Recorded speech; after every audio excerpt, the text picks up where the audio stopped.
అప్పారావు గారు ఎలా ఉన్నారు? చాలా బాగున్నాను సార్, ఏం పర్వాలేదు. చాలా అప్పారావు గారు అని నా ఫేవరెట్ పేషెంట్. నేను వైజాగ్ వచ్చినాక చేసిన ఫస్ట్ టీకేఆర్ అనమాట.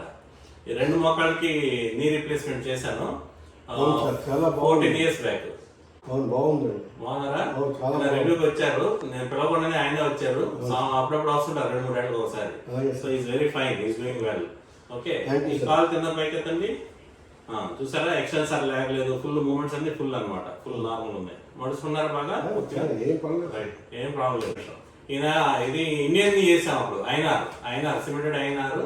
కానీ ఇప్పుడు ఈయన అడిగే క్వశ్చన్ ఏంటంటే, అప్పుడు మీరు సర్జరీ అప్పుడు 15 ఏళ్ళు అలాగా లైఫ్ గ్యారంటీ ఉంటుంది అన్నారు కదా, ఇప్పుడు 14 ఏళ్ళు అయింది, ఇంకొక సంవత్సరమే ఉంది, తర్వాత ఏం చేయాలని అడుగుతున్నారు అమాయకంగా. పాపం నేను అదే చెప్పాను, ఇండియన్ ఫారెన్ తేడా ఏం లేదు, 20 years కూడా బాగానే పనిచేస్తుంది. ఏంటంటే బోన్ క్వాలిటీ బాగున్నంత కాలం లోపల ఇంప్లాంట్ బాగానే ఉంటుంది.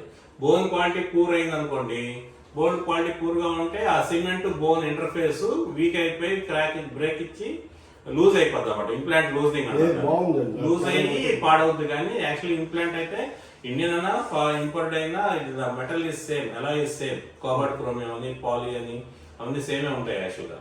సో అవేం పాడవు యాక్చువల్గా. సో మన బోన్ క్వాలిటీ బాగుంటాను యూజువల్గా. అంటే మీరు చూసుకోవాల్సింది కాల్షియం వేసుకోవడం, హెల్దీగా ఉండడం, హెల్దీ ఫుడ్ తీసుకోవడం, వెయిట్ పెరిగిపోకుండా అనవసరంగా చూసుకోవడం.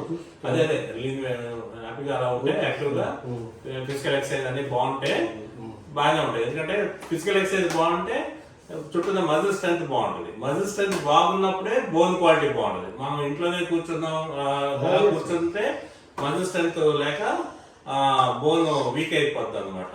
మజిల్ బాగున్నప్పుడే లోపల బోన్ కూడా బాగుంటుంది. సో ఓన్లీ ఇంప్లాంట్ మనం బ్లేమ్ చేయడం, ఎప్పుడైనా లూజింగ్ అయినా ఏదైనా సర్జన్ బ్లేమ్ చేయడం కూడా ఏం లేదు యాక్చువల్ గా.